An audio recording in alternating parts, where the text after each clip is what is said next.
나는 평범한 직장인이었다. 매일 아침 9시부터 저녁 6시까지 회사에서 일하며 특별할 것 없는 일상을 보냈다. 그러던 어느 날 상사의 지시로 지방에 있는 한 오래된 건물로 출장 가게 되었다. 그곳은 회사의 새로운 프로젝트를 위한 조사를 진행 중인 장소였고 나는 그곳에서 일주일간 머물며 필요한 데이터를 수집하고 보고서를 작성해야 했다. 건물에 도착한 첫날 나는 약간의 불안감을 느꼈다.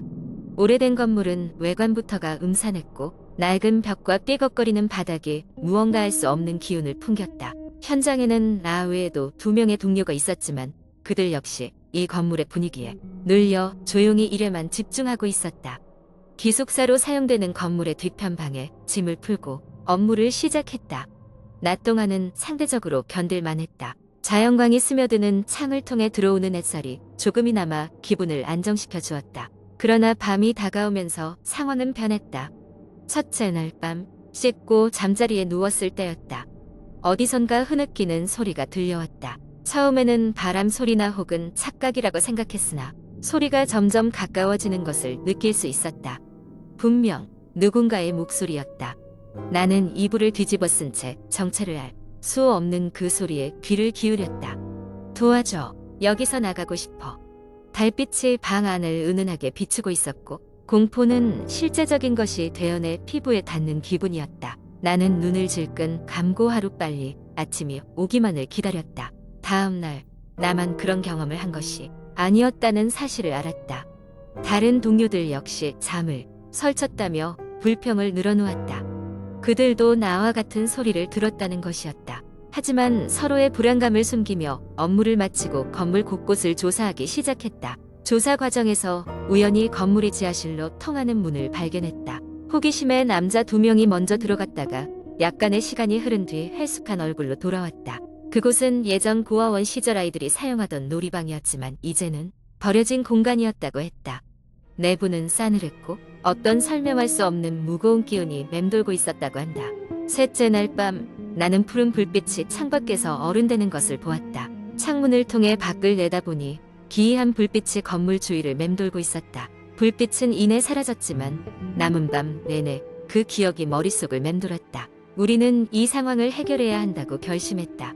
넷째 날 우리는 지하실 안을 좀 더 깊이 조사하기로 했다. 캠코더와 녹음 장비를 준비한 채 천천히 내려갔다. 지하실의 공기는 한층 차가웠고 웅성거림이 가득 찬 것 같았다. 손전등을 켜고 걸음을 옮기자 바닥에 흩어진 장난감들과 벽에 그려진 낙서가 보였다. 마치 어린아이들이 남긴 마지막 흔적 같았다. 그때였다. 녹음 장비가 자동으로 작동하며 스피커에서 작은 목소리가 들려왔다. 여기 같이 놀자. 그 목소리는 어린아이의 것이었고 너무나도 또렷했다. 우리는 곧바로 지하실을 빠져나와 경찰에 신고했다. 경찰의 조사 결과 과거 이곳이 고아원으로 운영될 당시 몇 명의 아이들이 실종되었고 끈에 찾지 못했다는 기록이 있었다. 그 소름 끼치는 사실에 우리는 더 이상 머무를 수 없게 되었다. 출장을 끝내고 다시 집으로 돌아온 후에도 나는 그곳에서의 경험을 쉽게 잊을 수 없었다. 시간이 지나도 마음 한구석에 남아있을 그 기억. 나는 그저 그 아이들이 평안히 쉬기를 바랄 뿐이었다. 이 이야기를 여러분이 읽고 있을 때 혹시 어딘가에서 작은 아이의 목소리가 들려온다면 그저 바람 소리일 뿐이라 생각하길 바란다. 두 번째 이야기. 대학교 2학년 여름 방학을 마치고 새 학기를 시작할 시점이 되면서 나는 학교 근처의 하숙집으로 이사를 하게 되었다.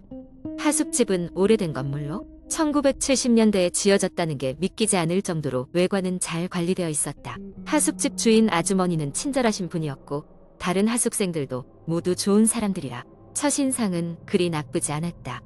이사를 마치고 며칠이 지나면서 나는 점점 새로운 환경에 적응해 나갔다.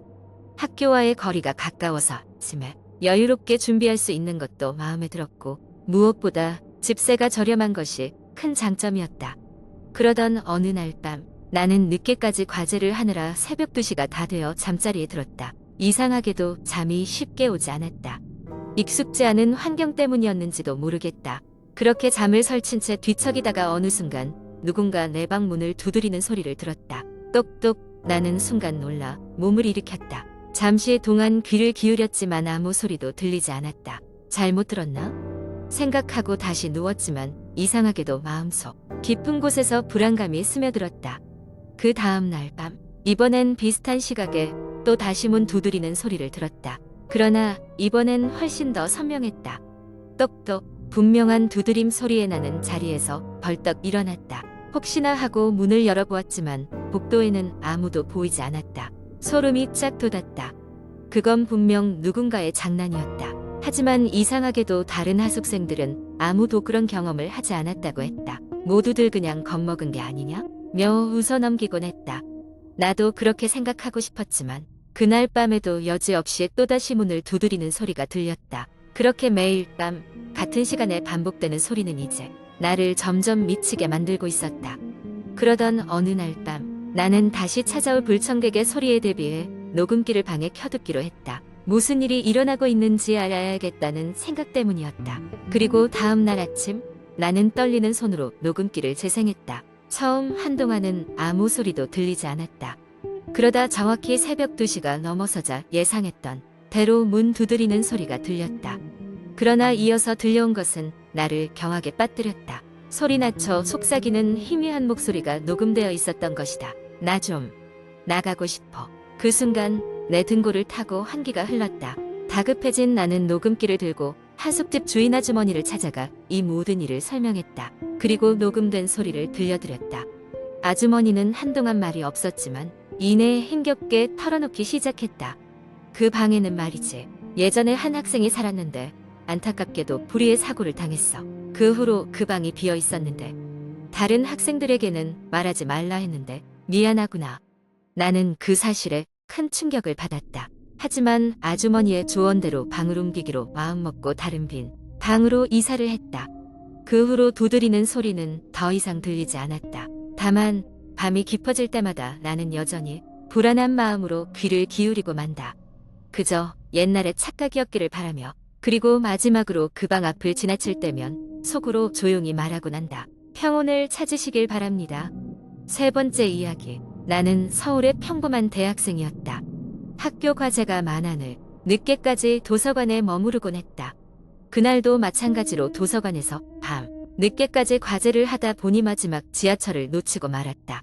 급히 역 근처 찜질방에서 하룻밤을 보내려 했지만 그마저도 자리가 없었다. 할 수 없이 역 근처 편의점에서 컵라면을 하나 사서 혼자 허기를 달래고 있을 때였다. 편의점 안은 텅 비어 있었고 야간 알바생도 피곤한지 누운 채로 하품만 하고 있었다.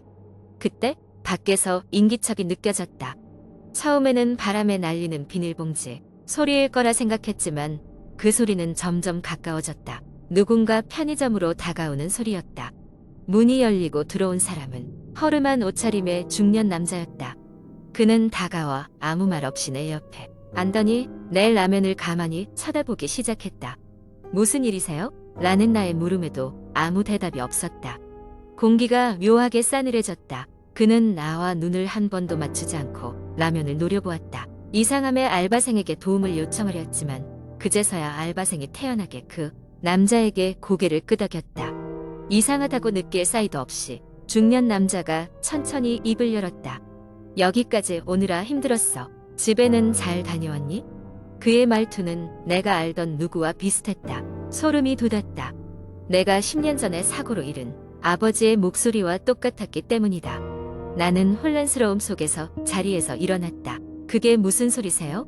우리 아버지는 돌아가셨어요. 내가 떨리는 목소리로 말했다. 그는 아무런 표정 없이 알바생을 잠시 쳐다보더니 다시 나를 쳐다보며 웃음을 지었다.